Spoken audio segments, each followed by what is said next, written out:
बॉलीवुड की अधिकांश फिल्मों में हिंदू साधु संतों को खलनायक के रूप में दिखाया जाता है। ये कोई नई बात नहीं है, हम इसके अभ्यस्त भी हो चुके हैं। कई लोग तो मान भी चुके हैं कि हमारे साधु संत भ्रष्ट, लालची और दुराचारी होते हैं। लेकिन क्या यही सत्य है?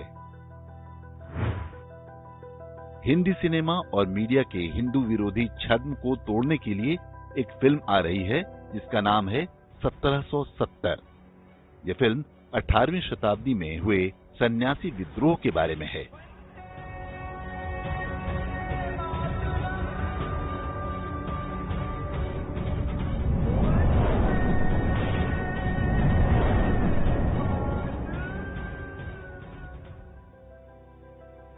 आपको ये जानकर आश्चर्य होगा कि अंग्रेजों से विद्रोह का बिगुल सबसे पहले हिंदू साधु संतों ने फूंका था। ये वो समय था जब मुगल आक्रमणकारियों का शासन अंतिम सांसें ले रहा था। देश के कई क्षेत्रों में ईस्ट इंडिया कंपनी आधिपत्य जमा चुकी थी। सन्यासी विद्रोह का केंद्र बंगाल और बिहार के क्षेत्रों में था। साधु संत अपने गांव अथवा शहर से तीर्थ स्थानों तक आते जाते रहते थे। वे रास्ते में पड़ने वाले गांवों में विश्राम करते और वहां रहने वाले कृषकों और शिल्पकारों को देश की परिस्थितियों के बारे में बताते। इससे लोगों में परतंत्रता के विरुद्ध एक जागृति पैदा हो रही थी। 18वीं शताब्दी के उत्तरार्ध का ये वही समय था जब अंग्रेजों की नीतियों के कारण बंगाल में भीषण अकाल पड़ा था।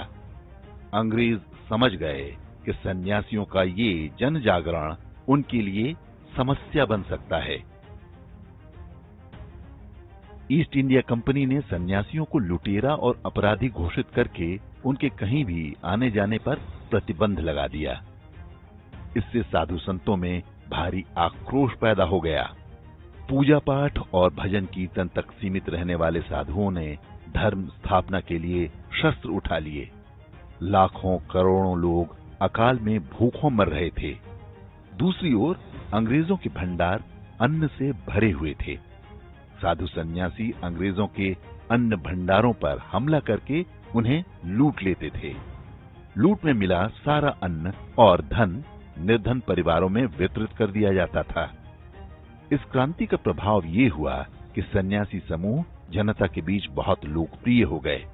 कई छोटे छोटे जमींदार, किसान और गांवों के लोग उनके साथ सम्मिलित होते गए और आंदोलन फैलता गया। इस विद्रोह का नेतृत्व पंडित भवानी चरण पाठक नाम के एक साधु ने किया। अंग्रेजों ने इस विद्रोह को एक आपराधिक घटना के रूप में दिखाने का प्रयत्न किया है। उनके अभिलेखों के अनुसार सन्यासी के नाम से डकैतों के दल अव्यवस्था फैला रहे हैं। ये तीर्थयात्रियों के रूप में बंगाल के कुछ क्षेत्रों में भिक्षाटन और लूटमार करते हैं।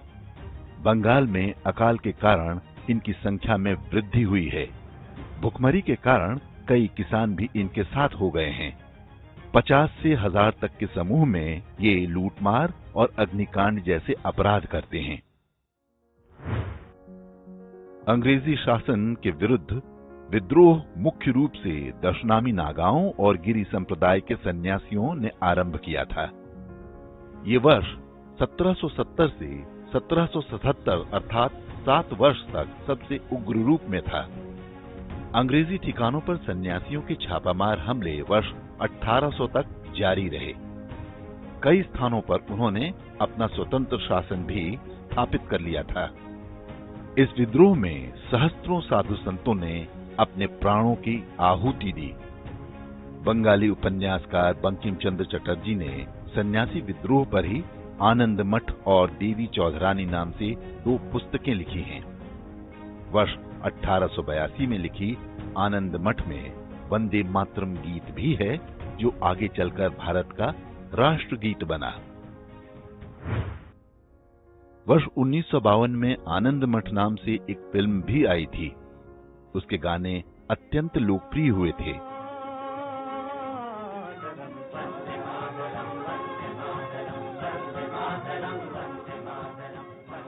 अब पूरे 70 वर्ष बाद इस फिल्म से लोगों की ढेरों आशाएं जुड़ी हुई हैं। हिंदू साधु संतों के प्रति घृणा की जो नीति अंग्रेजों के समय ही आरंभ हुई थी, स्वतंत्र भारत में कांग्रेस ने उसे जारी रखा।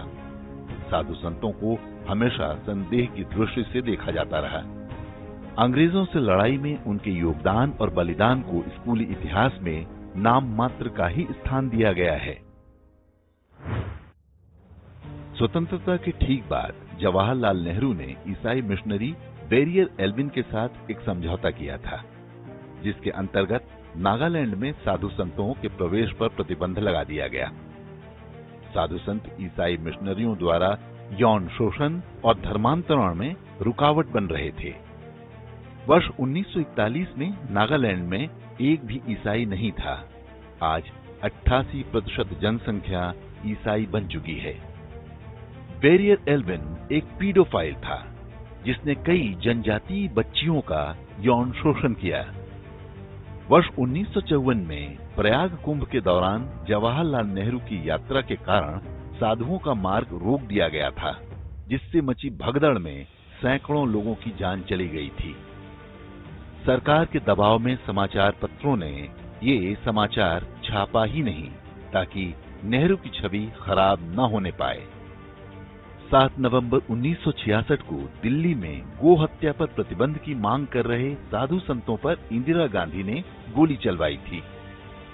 इसी नीति के अंतर्गत वर्ष 2004 में सत्ता में आते ही सोनिया गांधी ने शंकराचार्य जयेंद्र सरस्वती को झूठे आरोपों में जेल भिजवा दिया था। बाद में हिंदू आतंकवाद के नाम पर साधु संतों का उत्पीड़न भी उसी नीति का हिस्सा था। महाराष्ट्र के पालघर में साधुओं की पीट पीट कर हत्या के पीछे जो मानसिकता काम कर रही थी, वो अंग्रेजों द्वारा पैदा की गई है। ढेरों फिल्में बनाई गई हैं, जिनमें साधु संतों को बच्चे चोरी करते दिखाया जाता है।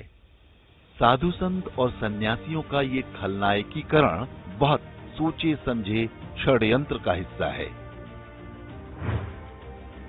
आशा है सन्यासी विद्रोह पर फिल्म से लोगों को इस देश का वास्तविक इतिहास पता चलेगा। नई पीढ़ी जानेगी कि मातृभूमि की स्वतंत्रता के लिए किसने अपना बलिदान दिया और किसने मलाई खाई। वे ये भी जान सकेंगे कि कैसे हिंदू सन्यासियों से अंग्रेजों की शत्रुता को कांग्रेस और उसका तंत्र आज भी निभा रहा है।